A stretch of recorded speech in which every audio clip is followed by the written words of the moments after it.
Welcome to Through the Glass Columns, your weekly Wheel of Time read along podcast.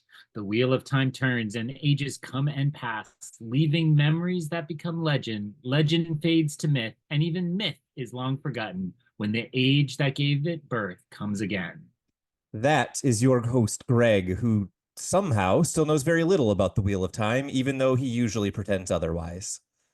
And that is Tylor, our resident expert, who makes sure you know how much he knows about the Wheel of Time. It's a lot. Join us each week as we continue our journey through Robert Jordan's great fantasy epic, exploring the books, the television show, ill-advised discussions of visual media on a non-visual podcast, and so much more. Although actually not, it's just that. Yes, all that and actually nothing else as we travel on, and I know what this means now, through the glass columns. Yeah, he really doesn't know all that much. No, you don't know that much.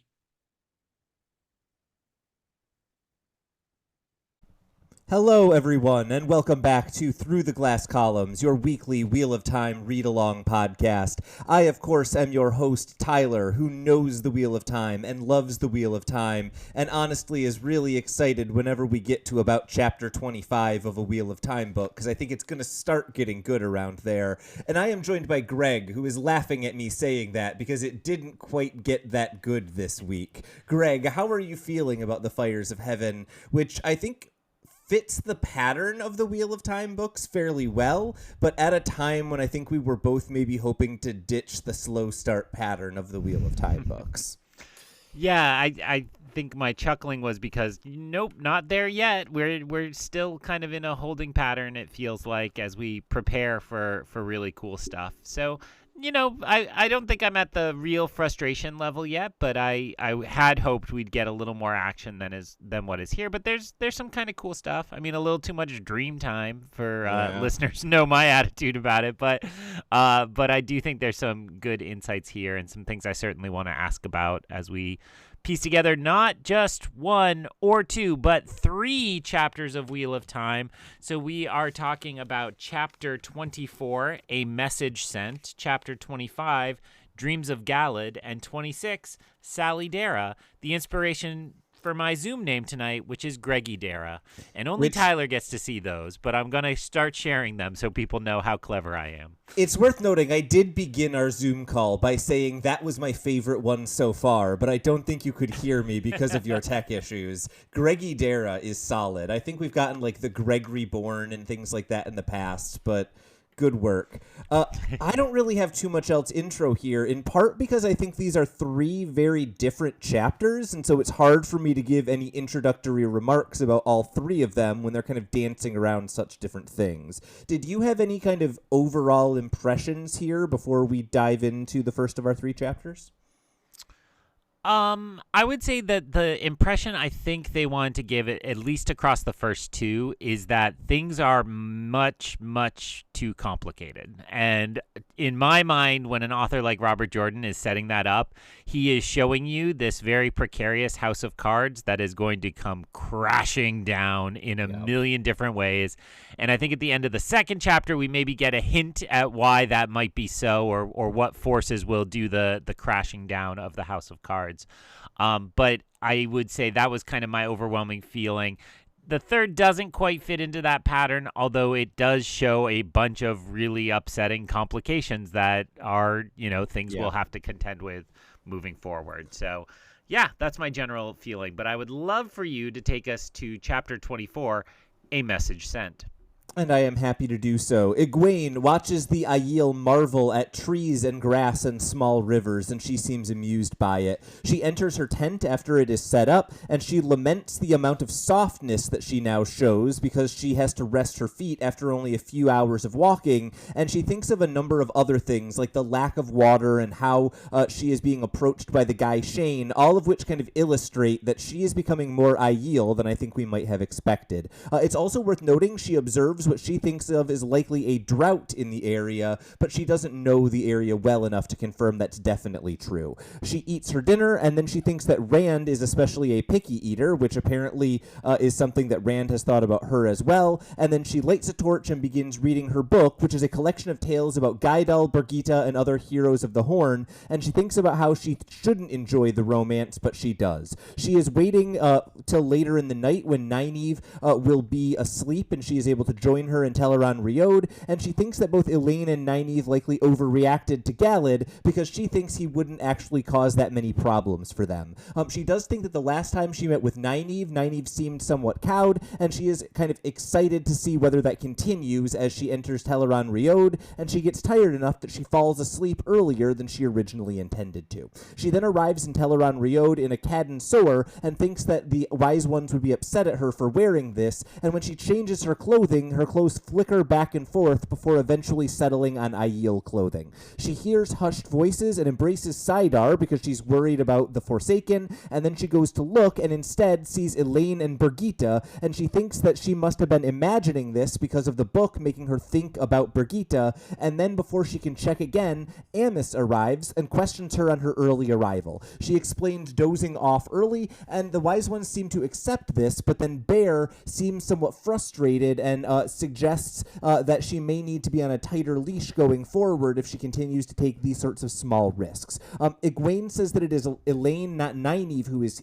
here, mostly just to deflect the conversation away from her earliness, and as they turn around, Elaine is now alone, and she has to accept a lecture from the Wise Ones, but as they are lecturing her, her outfit becomes more and more queenly, and eventually she simply dismisses the Aiel and their concerns. The Aiel seemed baffled when she seems to be following the instructions of an Emerlin who is now dead, and they think that she should basically make her own choices if the leader is gone, and Egwene asks why it is Elaine here, not Nynaeve, to answer their questions. We learn that the Chavanas boys, all four of them, came to flirt with Nynaeve, and then a jealous woman attacked her because she was used to having all of the attention in the camp. The Chavanas apparently defended Nynaeve, taking some injuries, and the Aiel seem shocked that this is the way that some of the Aes Sedai are apparently comporting themselves. Egwene then tells Elaine to tell Nynaeve to hold her temper, which surprises Elaine with the forcefulness of the message that Egwene gives. Egwene then references meeting alone in their old rooms, hoping that Elaine will notice it, but she isn't sure that she did. They note that Elaine and Nynaeve are 3 days away from Galdan, and Elaine actually seems excited to perform with the circus. They learn a bit more about Sarandon, who is the one who keeps the boar horses, and apparently she had an Adam, and they tested her, and she is clearly not a Suldam. The Aiel dismiss the Seanchan, but Egwene insists that they are still a threat because they are likely to return one day, and Elaine has to calm Egwene after she seemingly panics discussing the Seanchan. Egwene seems embarrassed that apparently a male Guy Shane likely saw her naked when they undressed her, and then all of the Wise Ones and Elaine pass word back and forth, talking about some of the minor skirmishes that have happened in Cairhien, and eventually Egwene wonders whether or not Elaine got her signal as all of them drift off into what is supposed to be a normal sleep. Boy, that was a meeting in Teleron Riode. What did you think here? I know it's Aiel stuff and dream stuff. That feels like a real bad overlap on your Venn diagram. Yeah, I mean, I think this comes from the Wise Ones, and I can't explain my loyalty to them and their perspective, but I just feel constantly now that whenever the women are kind of messing around in Teleron Riode, that they are being incredibly foolish, right? Yeah. And so even in these moments, you know, Egwene accidentally enters. We get a little bit of the subterfuge revealed, but we'll talk about that next chapter, I'm sure. And so here it's like, you know, they can't possibly understand how dangerous this is, and it just feels like they're acting really foolishly. So yeah. I think all of that means my main reaction is like frustration, but I think it's a frustration I'm supposed to be feeling, right? That they are sometimes showing their age and their naivete when the experts on this are telling them, you are being really, really foolish. Yeah, and I think that it's almost understandable the way that Elaine and Nynaeve are being really, really foolish. And what's extra frustrating is how Egwene is being really foolish, right? She seems like the one who should know better. And the fact that she is instead taking it as, well, those other girls are taking foolish risks, that I feel like is really worrisome. That raises like foreshadowing red flags for me, wondering what is going to trip Egwene up in Teleron Riode going forward. I really actually liked the early part of this chapter before Egwene goes to sleep. I thought it did a really good job of illustrating how much Egwene has changed and how her kind of perspective on a number of things is vastly different, even I think than her kind of evaluation of how much she fit in with the Aiel at the beginning of this book. She's now thinking of herself very differently than I think she once did, and in a way that is really holding herself to Aiel standards. What did you think about this early part of the chapter, which I think could very well just be read as Egwene getting ready for bed, but I think there's a lot of interesting details embedded there. Yeah, I think we've talked before about how the Aiel are a little bit coded as Native Americans. It's not a perfect analogy, and it is a problematic one, even if it is a perfect analogy. So I want to tread a little carefully, but it is certainly feeling to me like the point of this early section and when she first arrives seems to me that Egwene has quote unquote gone native, right? Yeah. So I might compare this to something, all of these are problematic, but like Dances with Wolves or Pocahontas, Ferngully, or Tyler's favorite film, Avatar, all have this storyline where somebody is sent to go get to know the native population, however that population is coded, and then becomes sympathetic, right? Essentially converts over to their culture. And so all of my rambling here is just to say I think we're getting it very clearly stated that Egwene has now become very much a member of the tribe of Aiel and is more Aiel. And my read on it is there's lots of little details that are subtle. And then in case you don't get it, when she goes to the dream world and she's like flickering between clothing, it's like if you can't tell, she's not sure what her identity is now. And I think of the Matrix, where when they go inside the Matrix, it's their residual self-image, and I think that's what this is, right? It's like she's projecting herself, and we've seen that they all manipulate it at times to have fun, but this is like it's out of her control because her sense of self is changing. Yeah, I think that's a really good point. I think that this question of how does Egwene see herself is really interesting, and I want to talk about it more in the next chapter when we kind of see her comparing herself very specifically to the Aes Sedai. For here and now, though, I want to come up with kind of the dumb version of this that actually gets at a question I'm curious about. I think this chapter does something that Robert Jordan does frequently. It's what I think of as kind of a silly joke he likes to tell. And the version of this joke we've heard before is Matt is really bad at talking to women, but he really thinks that Rand and Perrin are good at it. Or Perrin is really bad at talking to women, and he thinks that Rand and Matt are good at it. Or Rand is really bad at talking to women, and he thinks that Perrin and Matt are good at it. The version of this we get here is in a previous chapter, Rand had eaten snake and laughed about how Egwene must not know what's in the stew. And in this chapter, we learn that Egwene is just kind of ignoring what's in the stew, but thinks Rand must be having a really hard time with it. How do you feel about this kind of... It's a thing that Robert Jordan does a lot. He finds something he likes, and then he just does it. It's little jokes like this where everyone thinks the other person feels one way, or crossing your arms under your breasts, or whatever it is. Are those things amusing to you? Are they grating at you? Are you noticing that repetition? This is something that I think in the Wheel of Time community, there are some people who really love this as a writing style and others who find it irritating. I'm kind of curious where you're at. Well, I don't think I'm good at crossing my arms under my breasts, but I know you are very good at crossing your arms under your breasts. I didn't catch this moment in this chapter, so I'm really glad you're explicating it, and I should give you credit for something like that. That is a good insight and something you can catch that I necessarily didn't or couldn't. And I like it as a kind of joke, right? Like, even if it's repeated, that's a fun kind of joke. And why I think I like it so much is that's how we all are all the time, right? And I've made no secret of the fact that I'm a teacher, and we all have this way when we're teachers in the faculty lounge. We never see each other teach, and we all like assume the others are the best in the world. And then when on the rare occasion where you actually talk about like something you'd built as an activity, you're like, oh wow, like you actually are way better than me. But they feel that way about you as well. And so that kind of really resonates with me. And what is that? I mean, I think those are feelings we all experience our whole lifetime, but that's especially adolescence, right? And the talking to girls is a very good example of that, right? We just assume we're the worst at it. So yeah, I think it is a joke that works because it is true to life and true to characters. Yeah, I think this really rings true to me as someone who was in a group of friends where none of us had girlfriends, but we all thought the others were really good at talking to women.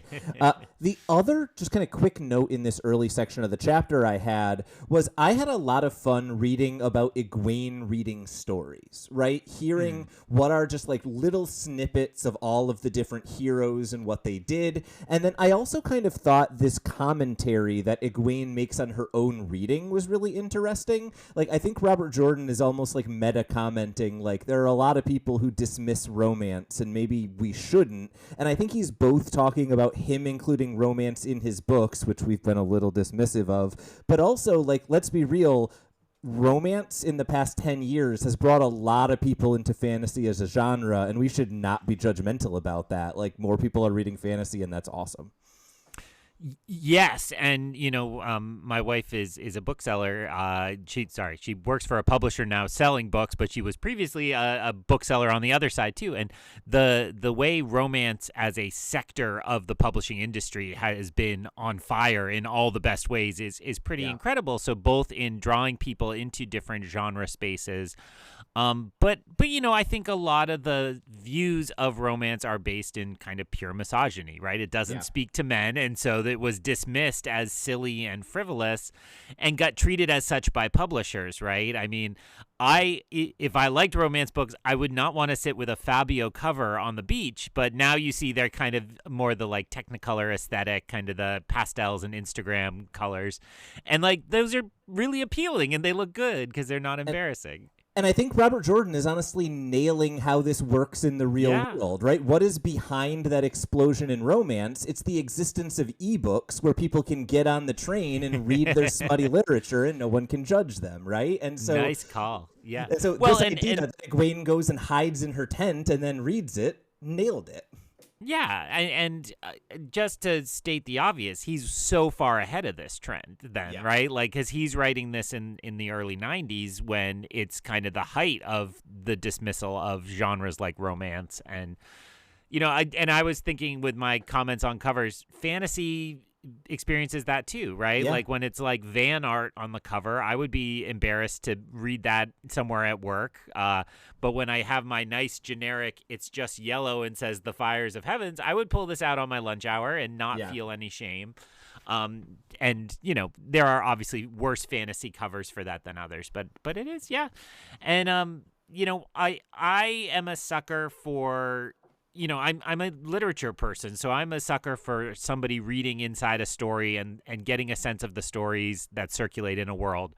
When I played Skyrim, I spent way too much time just sitting reading the books that were found in a trunk. Like I'd find a trunk, and they had series in there, right? You could essentially eventually assemble like 1 through 12 of a book series from trunks in like different rotting caves around the continent, and it was really fun. And I think that's really cool in a video game. It's a little, I don't know, there's something disjointed about genre there that you don't really want to sit there and read a whole thing, but it's still really fun in fantasy in general. If that's what you enjoy, you need to get back into Baldur's Gate 3 because there are some incredible books in that game.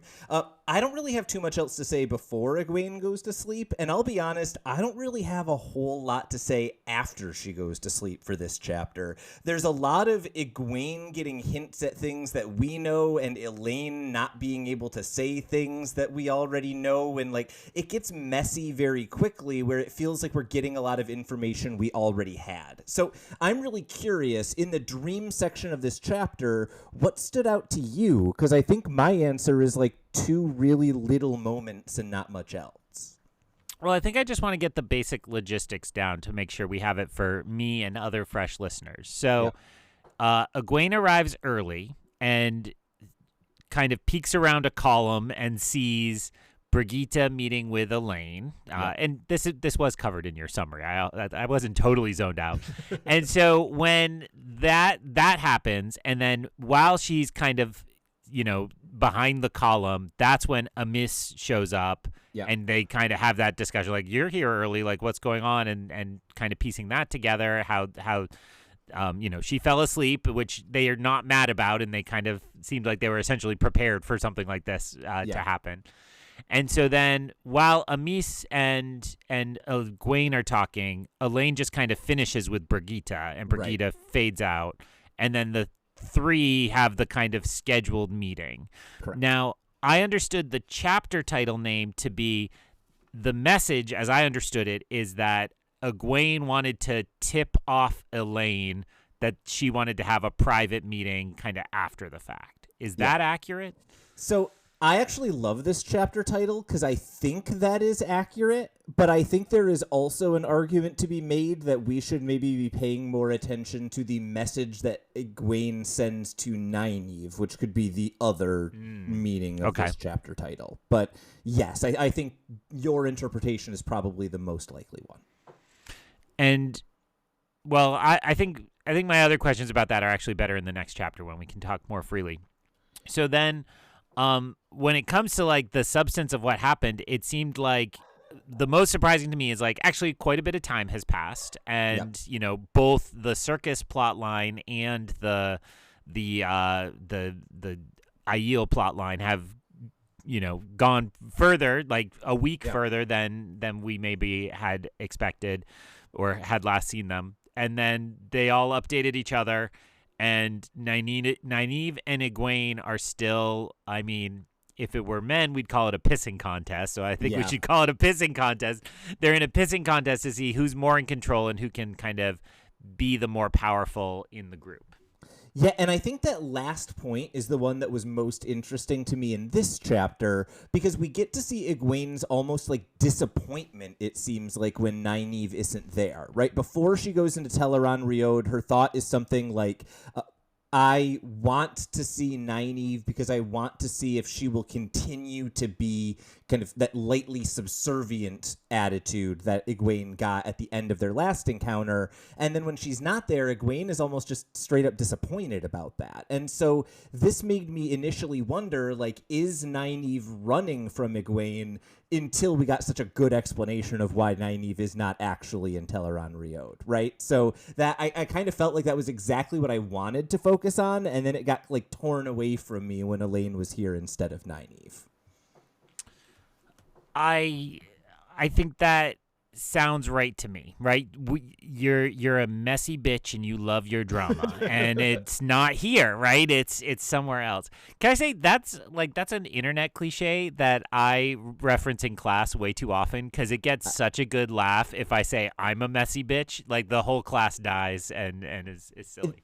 I am in 100% the same place, but I am incapable of not saying messy bench because the Good Place made that too good of a joke. Yeah, so I think that seems right, and to me it's not I was gonna say a dream deferred. It's a fight deferred, right? Like it's still coming, and clearly we don't want to, or Robert Jordan doesn't yet want to give us that kind of explosion of emotion. We're gonna instead hold it off and let them needle each other a little bit.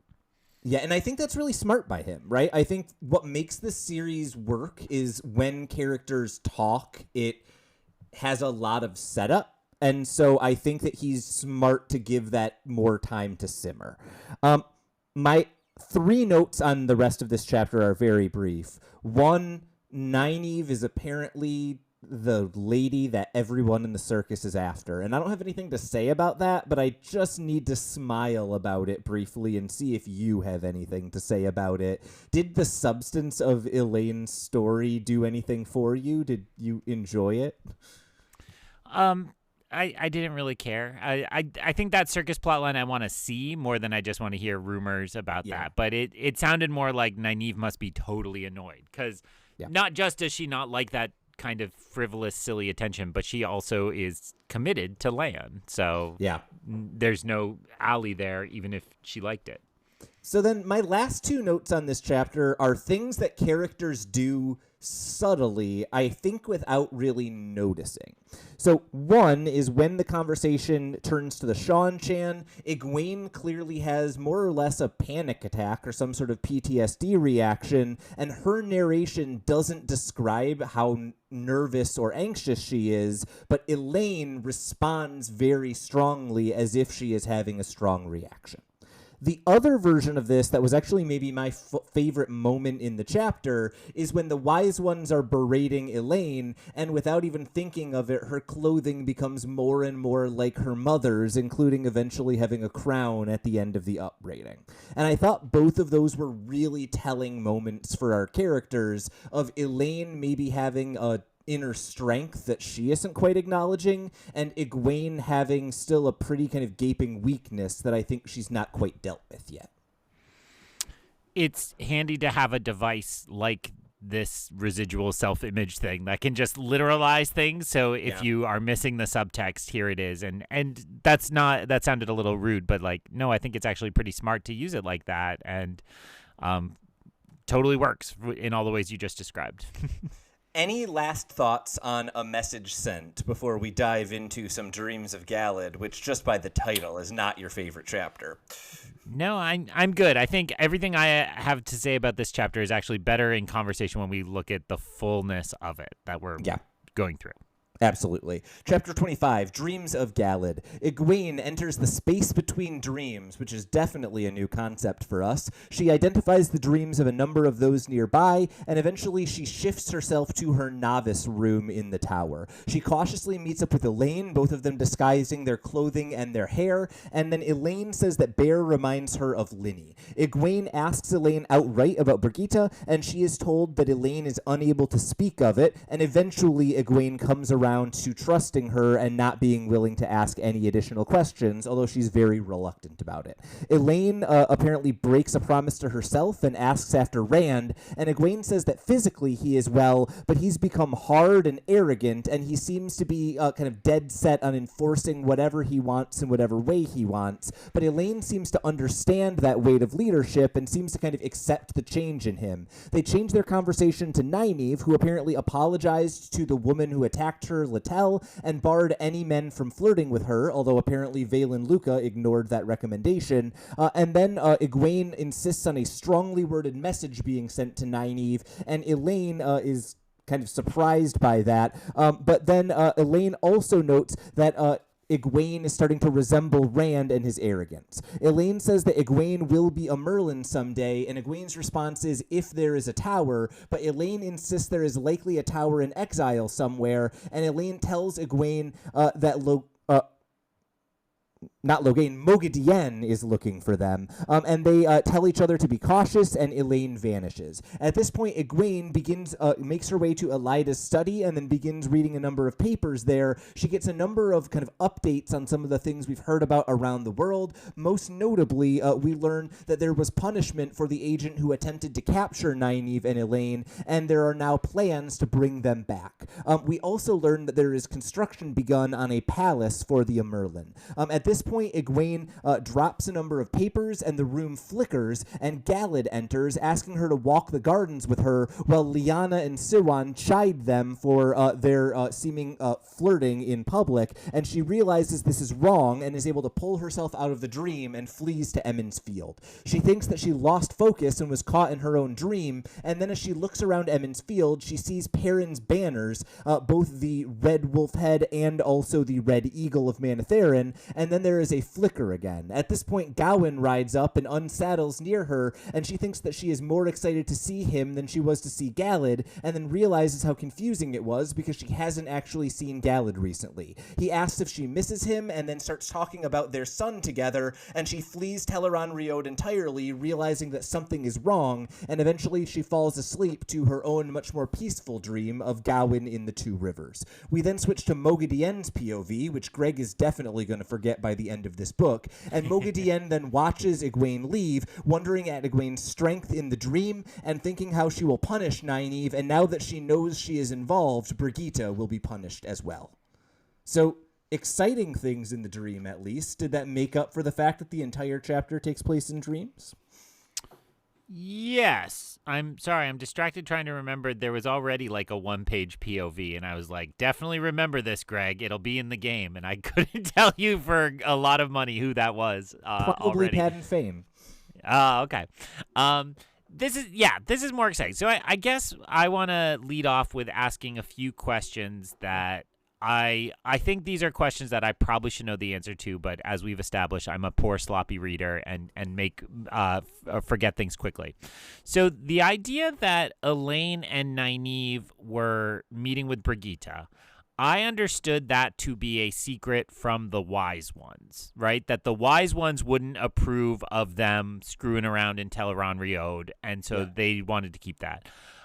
I guess I'm not clear on exactly why they're keeping that secret from Egwene now that they're having a private meeting. Yes, so it's worth noting there are two simultaneous secrets here. One is that Elaine and Nynaeve are in Teleron-Riod without anyone minding them at all. That is a secret only kept from the Wise Ones. The other is that Brigitte is interacting with them, which they are keeping secret at Brigitte's insistence because of what she refers to as the precepts. So that is the barrier that's preventing them from talking to Egwene. I think actually a couple of chapters ago, Nynaeve had a conversation with Brigitte where she explicitly asked whether they would be able to tell Egwene and the Wise Ones, and the response was no, tell no one. Okay, so in this chapter, I might be overstating this. Elaine is putting loyalty to Brigitte ahead of kind of loyalty to Egwene, but essentially why I think that's overstating is it's because it's like they know they can trust each other to be acting in the best interest. So it's not like a betrayal or anything like that, but it's understood that it's okay. Exactly. I would say she is prioritizing her promise over giving information to Egwene, right? It's that same idea, maybe a little softer, but yeah, I think that's exactly it. And certainly is essentially making the calculation that this is what Egwene would do in her shoes as well, right? Like, absolutely. Why it's not a betrayal as a part of that. And so then I think I guess the rest of the questions I have relate because that seemed like the core of the first part of the chapter. Yeah, maybe agree with that. I'll stop asking questions there and say, is there something else in the conversation between Elaine and Egwene that you want to unpack and discuss? No, I think the only thing that I had kind of starred there otherwise was just this moment where Elaine promises not to tell her anything. And then by the end of the chapter, this is maybe jumping ahead a little bit, but towards the end, or not the end of the chapter, but the end of their conversation in this chapter, Elaine ends up telling her that Moghedien is looking for them, which is also something that Brigitte told her to keep secret, right? Brigitte said, don't tell them about me, and don't tell them that we've been looking for the Forsaken. So it seems like Elaine is kind of very carefully treading that line. She is giving literally everything she can without saying the word Birgitte. And I think if we're thinking about like who is her loyalty to, it feels like she's stretching both loyalties a bit in this chapter. And I think that's the only thing I would emphasize. But I think you're right. Elaine's part in this chapter, you've hit the kind of key parts.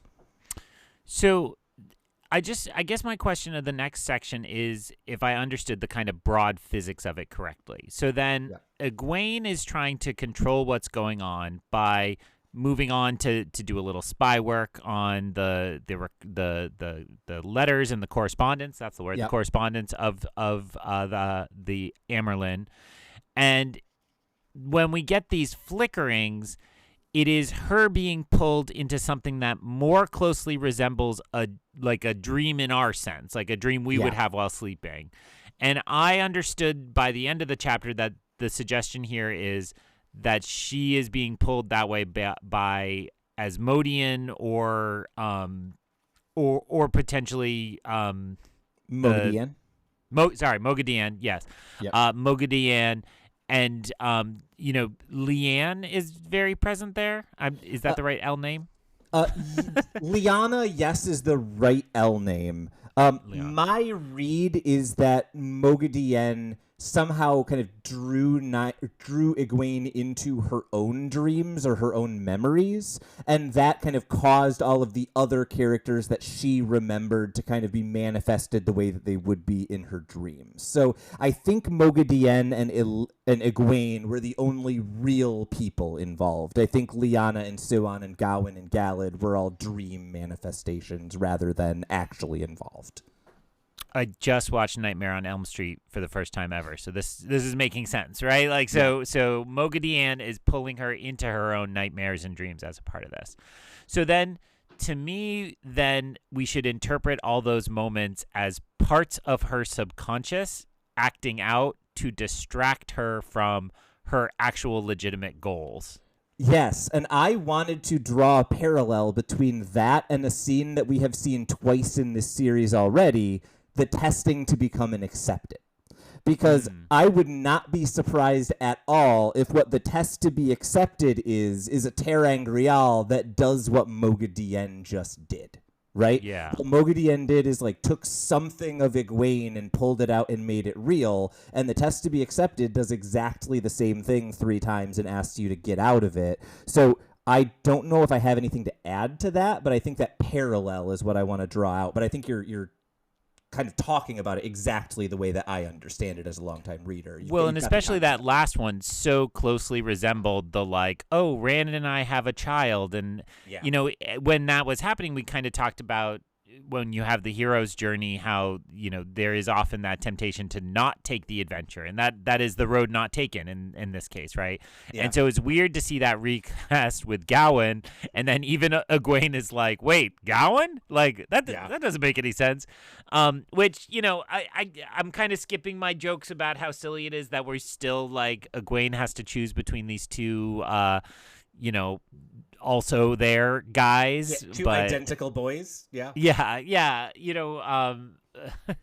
I'm listening to a book about REM, which I know you don't know who they are compared to Radiohead, but they had an early lyric in an early song that was like you won't be able to just wear your khakis and your Izod anymore, which is very early 80s, but now that to me is like Galad and Gawain. It's just like some generic boys in khaki and Izod, which I can't tell the difference between them. I had recently seen a meme that showed the 6 most likely candidates to be the next Bachelor, and I could not tell you if they were 6 different humans or 6 photos of one man, and I think that is exactly what we are describing here. I just also wanted to point out, we were talking before about kind of what Moghedien is using and the mechanics of it. At the end of the chapter, Moghedien is shocked that Egwene is able to pull herself out of these kind of dreams she's created. It's worth noting she has literally been trained by the White Tower to do that. It is maybe the only thing that she received direct training in because she's run away from the Tower. I think it's notable. Inadvertently, the Tower perfectly prepared Egwene for what Moghedien is going to throw at her. And it's it's also fun. Like I'm excited to see this on the show because it seems like a cool moment. But I also just, before we leave it, I want to say I think it's really fun too that both in the White Tower and in Emond's Field, you have her in a space with real life stuff, right? Yeah. So you get this weird real world transporting spying thing while also in a dream world. And I know the flickering is kind of in between those things, but it's like, you know, the fact that she is reacting to the two banners and the actual correspondence about, you know, the Aes Sedai who let the girls escape. All of that is really cool, and it makes an effective device then that we get these updates. Again, I know you've warned me, Perrin not in this book, and it's like, oh, I've had a few dreams about him with his wolves. I hope he's doing well. Like, so this is it. These are these hints, but I'm increasingly excited about how prominently the banners of Perrin and Manetheren are figuring into more and more of this. I think part of me thought it was kind of a side quest, and now I'm like, oh no, I think this is going to come to a head, War of the Brothers or some such. If anybody had Greg is most excited about flags on their Through the Glass Columns bingo card, congratulations. That was a good call. I don't really have too much else to say here. I think in part because what we're identifying is that a lot of what this chapter does is things that we've seen before and then tweaking them to tell us a little bit about what's changed in Egwene's priorities in her life, right? What's different between here and her accepted test, I think tells us a lot about where she's come. Any last thoughts on the chapter before we dive into a completely different plot line? No, best of the two dream chapters this week, and enjoyable. I think we are, the most exciting thing to me remains that we get these hints that Egwene is super, super powerful, and I'm excited to see how far that ends up going to. Absolutely. And we will not see it in chapter 26, Sallie Daera. Min thinks of... she thinks of the halo of greatness that she can see across Logain more and more often, and she thinks that they've been riding for 15 days through the woods with Siwan as their only guide, not explaining where they are going. Logain seems to be fading every day, and Lyanna reassures Logain that he can have his revenge soon, but he doesn't respond at all, and Min tells her that he doesn't seem to care at all, and Min also is kind of laughing internally at all of the things that Lyanna is trying on Logain in terms of using her Domani wiles to try to keep him interested and keep him working, but at the same time, she is thinking that they do sound like good ideas for things she could use on Rand. At this point, she does confirm the prophecy that we have kind of had hinted at several times. She thinks that she will love Rand al'Thor and that she will share him with two other women. At this point, Siwan pulls Min aside and threatens her not to make any trouble, and Lyanna worries that Logain won't make it another night, and Min then then tries to figure out where exactly they are because no one is telling her, and she thinks that they are somewhere in the border area between Ghealdan, Altara, and Amadicia, and she then starts to worry that Siwan might not really know where they are going, and she thinks that Rand and kind of controlling him and guiding him was her everything, and Min worries what Siwan will be without that interaction with Rand, and then just as soon as she starts to worry about this, they abruptly enter a bustling village that appears to have been abandoned until recently. She notes that there are a large number of well-dressed women. All of them have visions around them, and she realizes that they are Aes Sedai, and they all enter the village to eerie silence as they are led to an inn. 4 Aes Sedai greet them inside, including Sheriam, who asks Min how she found them. Anaya, another Aes Sedai, makes it clear that they do not recognize what she calls those girls, and that is when Min introduces Siwan and Lyanna to the group. None of them believe that they are who they say they are until they answer a number of questions about their past, which apparently mostly involve questions about pranks that they played, but eventually all of the individuals agree that they are who they say they are. Siwan and Lyanna eventually make the argument that they can help the tower, as they call it, in exile, and Siwan mentions that she still has access to both the Blue network of eyes and ears and the Amerlin's network, and Sheriam at this point sends away both Min and Logain, and Min starts to consider running away before the Aes Sedai realize she is of use, and at this point an accepted, Faolain approaches and offers her food, as well as questioning them on why they have come. And at this point, an Aes Sedai dismisses Faolain. The Aes Sedai Edicina arrives, and at this point, Min sees a vision around Edicina, seeing that she will be captured by the Seanchan, but eventually will escape. At this point, another Aes Sedai, Karuna, arrives. She is a green Aja, and she kind of ignores everyone who is asking her questions as she enters the inn, and immediately makes her way in to see Siuan and Lyanna. And at this point, Min hopes that the others are going to get a warmer reception than she has gotten. And let me tell you, Greg, this is a chapter that portends really fascinating things and doesn't do a lot of them. What do you feel about our arrival in Salidar, which I think is a monumentous moment where nothing happens in this chapter? In 1999, George Lucas created a film called The Phantom Menace, in which, towards the very end, the Gungans and the Naboo return home to the planet Naboo. Jar Jar Binks, ambassador to the Gungan people, visits his village of Otogunga and comes back telling the forlorn Jedi, "There's no one there." And then he's scared that they've been wiped out. However, he says, "No, we have a sacred place we go." And when they're in trouble, they go to a sacred ruins in the swamp. I now understand that was stolen from the Wheel of Time, and that is Sallie Daera. I want to be really clear that it has been, 25 years since that movie came out, and that accent he does is so bad. I thought he said secret place for 25 years. I think it's Captain Panaka who says, "or wiped out," which is always very funny too, because Jar Jar's like, "Where are my friends?" And they just say, "or wiped out." So I'm being very silly, but I will say the idea of a secret village that is kind of preordained to be the meeting place for when there's crisis in the Aes Sedai, super cool and very exciting. There are little hints like, oh, there's something strange here because there's kids about, which is interesting. We have the different ranks kind of intermingling. I immediately want to hang out here and learn a lot more. But I would say you're right that the chapter only leaves us with this kind of central gag that they all want to talk to Min because they're dismissing the other two. And then I was like, oh, cool. They're going to make Min the ambassador for the rest of this book. And then she just gives it all away. It's like Min herself sees that plot line as like, nope, not interested. And she just tells them right away. And then they prove it and it's all accepted. So, but underground resistance movement of real Aes Sedai versus the White Tower, I'm in. That sounds awesome. Yeah, I want to know, I think the big, exciting, fun thing that we are talking about here is really interestingly something that Elaine figured out without any of this context in the previous chapter, right? Her reading of, oh, don't worry about there being no tower. There's definitely going to be a bunch of Aes Sedai in exile somewhere. Elaine knows what she's talking about in terms of these sort of political machinations. But I think what you're talking about is right. This is a chapter that promises a lot, but it promises it for later.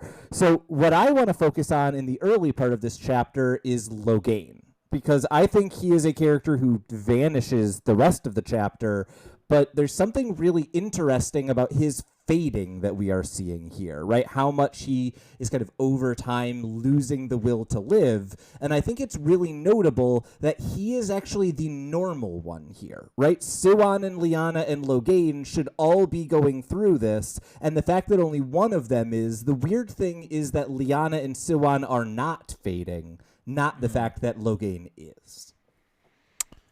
Yeah, and again, this is a character whose plotline seemed done, so it's very exciting to have him back around. Even if his plotline seemed done at the end of book one, and we got these hints, it's like, oh, we're really now seeing what he's becoming in really fun ways. So I like that, and I understand it to be what you're saying, that he's kind of falling to pieces in a way that only makes sense.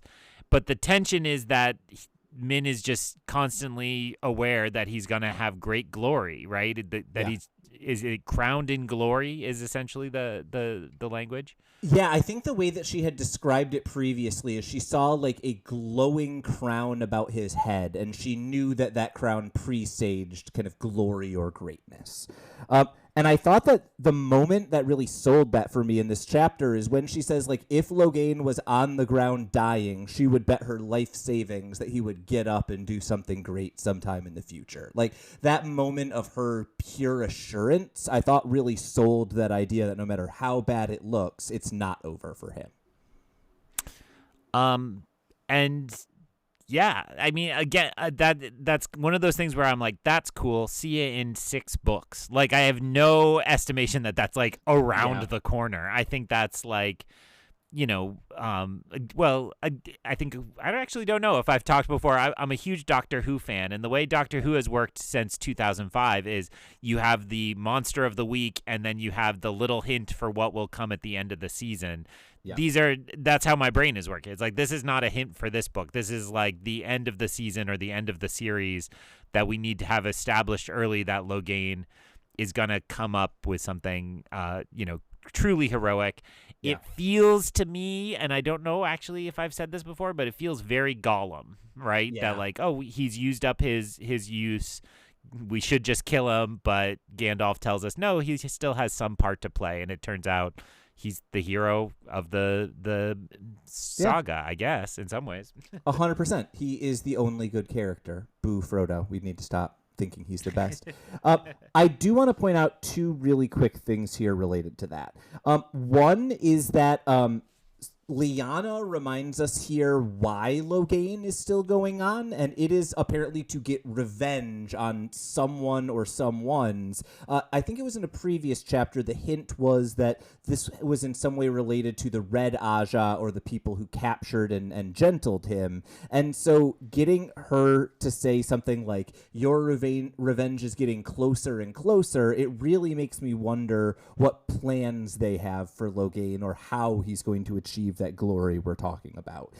The other kind of related moment is Lyanna is kind of telling him, you'll get your revenge, keep going. Siwan's response is like, just keep going, you must. And Siwan getting more and more kind of dictatorial the further they get into the forest. I found a really interesting development, even though it gets kind of dropped in the second half of the chapter. Yeah, all this drama does, right? Like, as they go into town, it's just like, well, none of the concerns of the road matter, but they are curious and they are really interesting as we go forward. And I like as a piece of this being in Min's head, because she's so unattached to everything that she's just like, I'll let these crazies do whatever they have to do. I'm not going to be bothered by it. And that works really well for a fun narrator in potentially serious times. Well, and I think the fun thing about Min in this chapter is that she's observing all these really important things, and all she's thinking about is Rand. And there's one moment in there that stood out to me, because I think it is the first time that Min has explicitly said something that she has hinted at before. We now know kind of the exact contents of her vision about herself. She will fall in love with Rand. She will share him with 2 women. I think we kind of knew the general outline of that, but hearing her say it outright felt like a little jarring after hearing like Elaine think about like, oh, I'm going to just find Rand someday and everything will be great. Yeah. And it still doesn't feel like a real one because they've shared so little screen time. It's like, you get Elaine and I used to put Egwene pretty high in that. It feels like Aviendha and Elaine are the best candidates we have at the moment, although there's still, the Lanfear. Yeah. So interesting, curious, but it's still it doesn't feel like Min accepts that necessarily, or we accept that yet, because it's so much of a gap between where they are now and that. So we then get into town and they talk to some people, and my 2 notes here are basically, one, There is a lot of talk of pranks, and I don't know whether that landed for you, but it is a very different take on Siwan and Lyanna than we have gotten elsewhere. And then my other note is just like, we got like 6 new names, and at least one of them will definitely be important later on. I was curious if any of the new or returning characters like stood out, or if you had any kind of impressions of any of these kind of new area that we've stumbled into.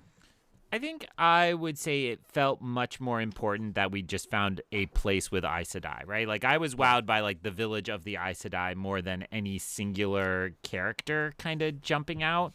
Okay. And then I personally did really like this moment where they sit down at the inn and are like, hey, Min, like, it's good to see you. Like, what's going on? Why would you bring us these 2 randos? And she's like, oh, no, these are the most important people in the world, actually. Not quite, but... And so that was filler, so I could open my book. I think Carolina felt the most important to me because she kind of takes the lead in that interrogation scene. Yeah.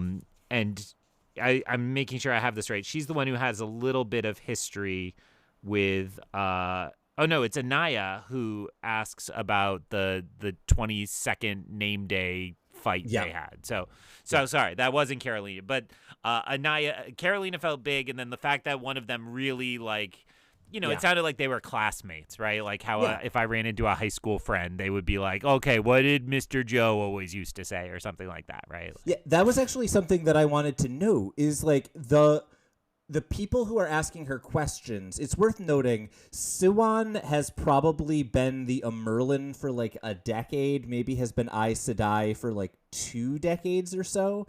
Everyone who was asking her questions, except for one who was notably quiet, the rest of them either were in her class or remembered her as a student. And I think that tells us both something about Siwan, that she is quite junior, despite the fact that she had a really kind of prominent position, but also it tells us something about who is in Salidar, right? That there are a lot of like really high up senior people, including Sheriam, who was previously the Mistress of Novices. We've got like this is not the dregs who showed up here. There are some really important Aes Sedai who seem to be in positions of power in Salidar.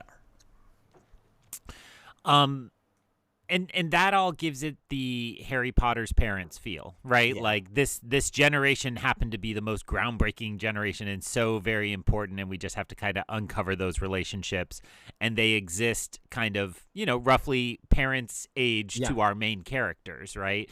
So it works for me, and I Scandal noted J.K. Rowling is trash, but the books trained me to kind of think about it this way and to have that generational thinking. And they still are good books, even though, Scandal noted. They're pretty average books, but they were great when I was of an age to read them. I want to point out 2 other names that I don't think are technically new, but their roles in this chapter were such that I think it's worth a quick call out. The first of these is Faolain, who is an accepted who our characters have encountered once or twice before. Every time she has always been the irritated accepted who shows up and makes them do something they don't want to and asks them a bunch of kind of pointed questions. And so the fact that she arrives kind of immediately asking, what are you doing here? How are you going to interfere with what's going on? Makes me wonder a little bit about Faolain and is she just nosy, or what's going on with this girl seemingly showing up all the time with all the questions? The other is I just wanted to note the Aes Sedai Edicina, not because she does anything in this chapter, but because the vision that she will one day wear an Adam and then will be released from it is really fascinating, and if nothing else, fully confirms our suspicion that we are not done with the Seanchan. Yeah, and that's the very last moment of the chapter, right? Yeah. That when that's revealed. And that to me was deeply troubling. It's we just kind of I would categorize this chapter as a hope chapter, right? Don't worry, it's not all been torn down. It's not all in darkness. We have this resistance movement. Let's follow them. It's not going to go so smoothly. And again, that probably makes this my favorite chapter of the night. All those feelings. I like a good underground plot, and then don't think it's easy is a really great note to leave it on. Yeah, I think that's exactly right. And at the beginning of our episode today, we kind of said there wasn't really a lot of plot tying these three chapters together. I think the theme tying these three chapters together is like this feels like the end of the table setting to me, right? It feels like this is still setup, but it feels like kind of the last of the setup, right? Like someone just put the stuffing on the table. That's not done until the turkey's ready. It's time to eat, y'all. What are you looking forward to as we're kind of looking ahead to the next few weeks? I'm laughing and I'm so impressed with that because it's a good culinary reference, but also like this episode will be just a little ahead of when you really wanted to use that, like just like 2 weeks early, but we'll all be thinking about it. I really want this book to get going. I think actually, if I'm honest, our conversation tonight put me in a better headspace about these chapters, but I certainly hope that we're rocketing through. I mean, I was, if you saw me in the Zoom just flipping through my book, we passed 400 in my book, and this, in my edition, this is just shy of 900. So it's 888 in my edition. And so next week we get just about to the halfway point. I think 4 pages shy in my book. Next week is exactly halfway by weeks of the book. I don't know page count or what have you, but yeah. Interesting. So, and next week, my friends, that will be a 2-chapter week. So it'll be The Practice of Diffidence and chapter 28, Trapped. So all of that is to say, like, I'm really excited. I want this book to get racing. In our personal lives, Tylor and I have both been like having a ton of stress and like busy stuff. And I think that has put all of the books on the like back burner. And so, you know, obviously sitting down for a week and reading 2 chapters or 3 chapters is always a luxury, but it's like, it's been such a good escape. But I think I'm so stressed out. I'm like, I can't like amp up my emotions anymore. I need to just start releasing them. And I think we'll get there. And I don't know if it's next week, but it will be sometime soon through the glass columns. So ends another episode of Through the Glass Columns. We thank you for joining us and continuing with us on our quest to cover all of the Wheel of Time in our own sweet time. This podcast features original content developed by Tylor Orm and Greg Cass and is not in any way affiliated with, associated with, or condoned by the Robert Jordan Estate, Tor Fantasy, Amazon, or our wives. All content is intended for entertainment and educational purposes only. If you're enjoying this podcast, please seek out the books from your local bookshop or library and join us as we continue our journey. If you'd like to contact us to share your thoughts or give feedback, find us on Instagram or Threads by searching Through the Glass Columns. Thank you once again for being a part of this community. If you're enjoying the show, please subscribe, leave us a review wherever you are listening, and recommend this show on your social media to help us grow our community. We look forward to welcoming you back next time on Through the Glass Columns.